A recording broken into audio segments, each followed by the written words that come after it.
El punto 5 de nuestro plan de negocio es desarrollar el plan de tecnología y sistemas.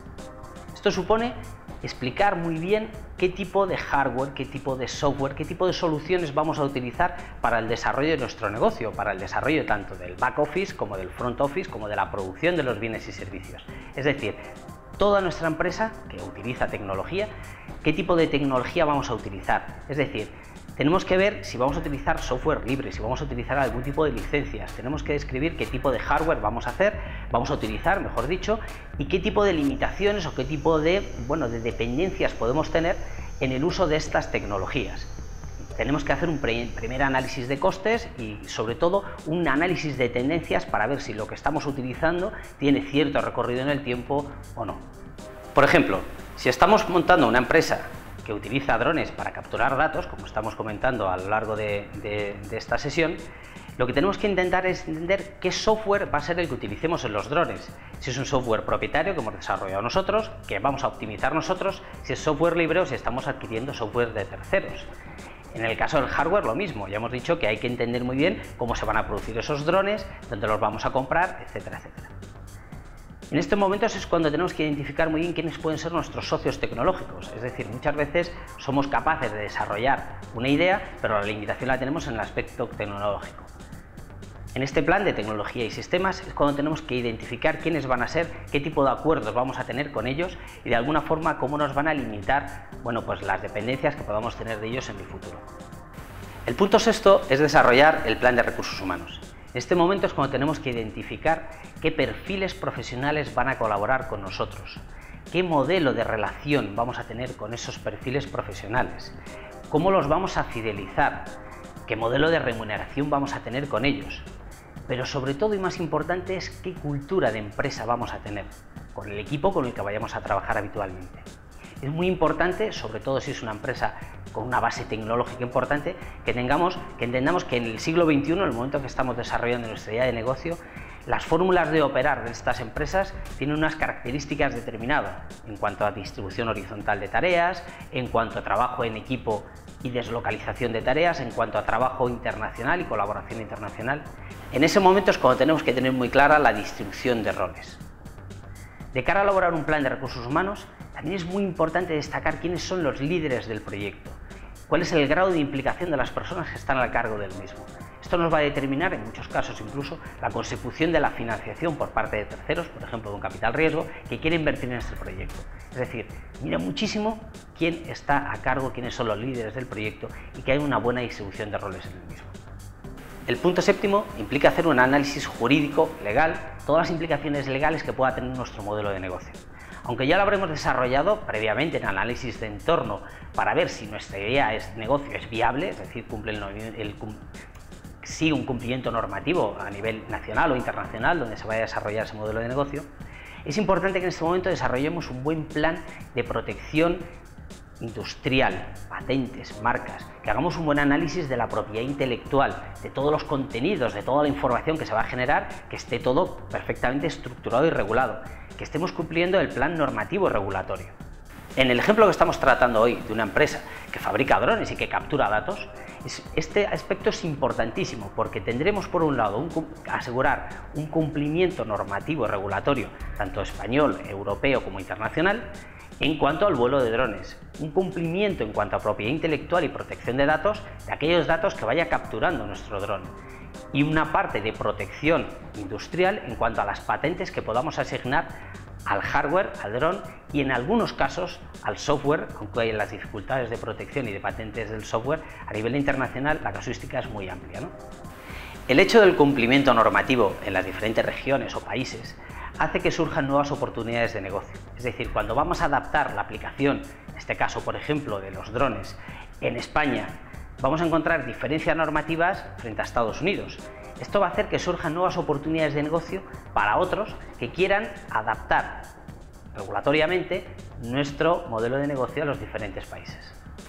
El último punto es elaborar por fin el plan financiero. El plan financiero estamos en condiciones de elaborarlo en el momento que hayamos entendido la globalidad de nuestra idea de negocio. Muchas veces se comete el error de elaborarlo al principio, de manera que no se considera las inversiones o los gastos que haya que realizar correctamente porque no se ha entendido la globalidad del proyecto, ni siquiera se ha entendido las capacidades de venta que pueda tener el mismo o de generación de ingresos. Es muy importante cuando desarrollemos los diferentes escenarios de un plan financiero que contemplemos tres alternativas, una pesimista, una realista y una optimista. Pero es muy importante también que consideremos, sobre todo si es un negocio de base tecnológica, tres temas: la volatilidad de los mercados, los cambios que se producen regularmente en los entornos digitales y tercero, la facilidad que hay de entrada de nuevos competidores en estos mercados. Sugerimos la utilización de metodologías Lean, por ejemplo las metodologías Lean Startup, que no es objeto de este módulo, pero que nos permiten, y lo están utilizando muchas empresas cuando lanzan una nueva idea de negocio o quieren desarrollar o mejorar un proceso, como estamos hablando siempre, en las que tratan de ir haciendo ensayo-error, inversiones muy dirigidas, es decir, inversiones muy pensadas en las que se está continuamente retroalimentando información y agregando valor por parte de los clientes, de manera que los pasos se van dando siempre muy consensuados con el mercado, muy consensuados con los inversores y los que continuamente se están analizando las bondades de nuestro modelo de negocio. Hola, mi nombre es Laura Merlo y soy consultora en Router. Como se ha comentado anteriormente, todo plan económico-financiero tiene que tener tres escenarios: el escenario pesimista, el escenario optimista y el escenario esperado. Cada uno de los tres escenarios se compone de las mismas variables: las ventas netas, que están formadas por todos los ingresos que ha obtenido la empresa; los costes fijos, que son independientes de la producción normal de la empresa, como pueden ser el alquiler, los seguros, suministros, etc. Los costes variables, que varían en función de la producción de la empresa, como pueden ser los salarios, el combustible que utilice un coche que estamos utilizando para la empresa, etc. Si a los ingresos le restamos los costes, obtenemos el EBITDA. El EBITDA es el beneficio de la empresa antes de descontar los impuestos, los intereses, las provisiones y las amortizaciones. Una vez descontadas las amortizaciones, tenemos el EBIT. Una vez descontados los intereses, tenemos el EBT o resultado antes de impuestos. Cuando descontamos los impuestos, tenemos el resultado neto de la empresa. El plan de negocio nos tiene que servir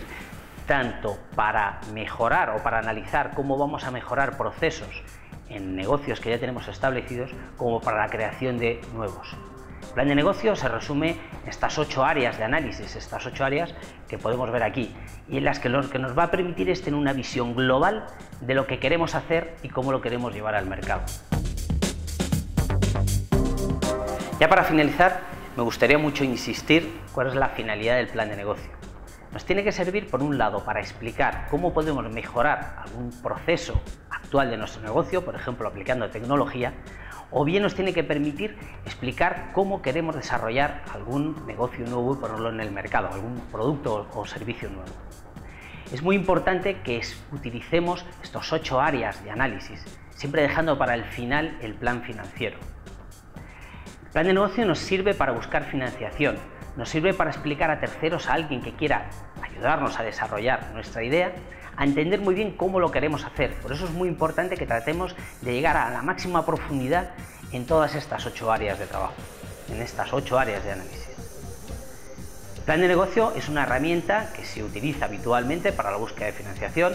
pero también es una herramienta que nos permite a nosotros dar pasos con cierta seguridad, para tratar de entender muy bien todos los flecos que pueda tener y para tratar de comprender muy bien todas las posibles salidas o problemáticas con las que nos podemos encontrar en el desarrollo y en la viabilidad de nuestra idea. Muchísimas gracias y espero que estas recomendaciones les sirvan para poder llevar adelante sus buenas ideas de negocio.